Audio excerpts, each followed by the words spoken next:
안녕하세요. 오늘은 거절을 잘 못해서 마음이 힘들고 속으로 상처받는 분들께 꼭 전하고 싶은 이야기를 나눠보고자 합니다. 주제는 바로 거절도 할 줄 알아야 합니다입니다.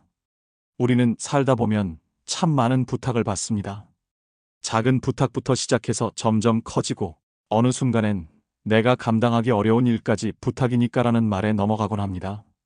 그럴 때마다 마음속에서는 싫다는 감정이 올라오지만 입 밖으로는 결국 알겠어요. 해볼게요라는 말이 나옵니다. 첫째, 거절을 못하면 결국 나만 지치게 됩니다. 처음엔 돕는 게 좋습니다. 상대가 고맙다고 말하면 뿌듯하기도 합니다. 하지만 그 부탁이 반복되고 나를 당연하게 여기는 분위기가 생기면 마음 한구석에서 서운함이 쌓이기 시작합니다. 왜 나만 이런 일을 해야 하지? 왜 나는 늘 거절을 못하지? 이런 생각이 들기 시작하면 마음은 점점 다치고 사람도 멀어지게 됩니다. 참는 것이 쌓이면 결국 관계를 망치게 됩니다. 둘째, 거절은 이기적인 것이 아닙니다. 많은 분들이 거절하면 나쁜 사람처럼 보일까봐 싫은 소리, 듣기 싫어서 그냥 받아들이는 경우가 많습니다. 하지만 거절은 내가 나를 지키기 위한 행동입니다. 모든 사람을 다 만족시킬 수는 없습니다. 내가 지치고 무너지면서까지 남을 도와야 할 이유는 없습니다. 적절한 선을 지키는 것이 진짜 어른스러운 태도입니다. 셋째, 거절을 못하면 사람들은 그걸 이용하기 시작합니다. 처음엔 고맙다고 인사하던 사람들이 어느 순간 당연하다는 듯 아무 말도 없이 일을 넘기기 시작합니다. 이 사람은 뭐든 다 해주니까. 그런 인식이 생기면 나는 더 이상 존중받지 못하는 사람이 됩니다. 한 번쯤은 이번엔 어렵습니다. 이렇게 말할 용기가 필요합니다. 내가 나를 보호하지 않으면 누구도 나를 대신 지켜주지 않습니다. 넷째, 거절은 관계를 깨는 것이 아니라 건강하게 만드는 과정입니다. 오히려 솔직하게 거절할 줄 아는 사람이 신뢰를 받습니다. 억지로 도와주고 뒤에서 속상해하는 것보다 미안하다고 말하고 정중히 거절하는 것이 훨씬 관계에 좋습니다. 상대도 내 입장을 이해하게 되고 다음엔 조심스럽게 물어보게 됩니다. 그렇게 서로의 경계를 인정하게 되는 것이 건강한 관계입니다. 다섯째, 거절에도 기술이 있습니다. 무턱대고 싫습니다.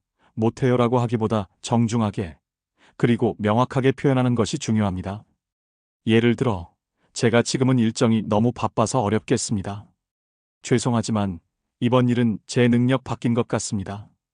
이처럼 말하면 상대도 무리하게 밀어붙이기 어렵습니다.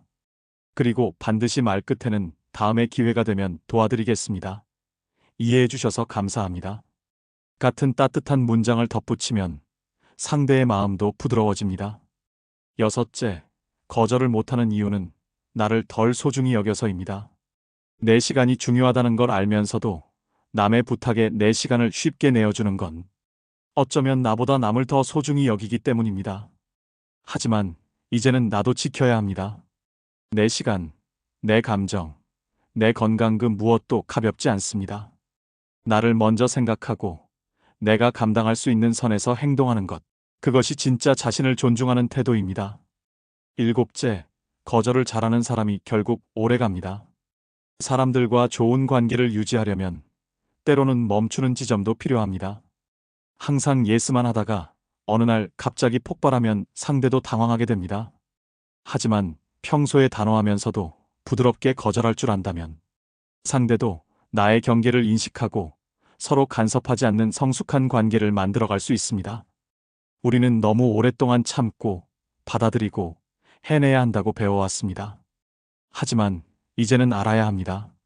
거절도 따뜻하게 할 수 있다는 것, 거절도 존중의 방식이 될 수 있다는 것, 그리고 무엇보다도 거절을 잘하는 것이 나를 지키는 힘이라는 사실을요. 오늘 이 대본이 마음 한구석에서 이번엔 정말 거절하고 싶다고 느끼는 누군가에게 작은 용기가 되기를 바랍니다. 다음 시간에도 삶의 이야기를 따뜻하게 전해드리겠습니다. 감사합니다.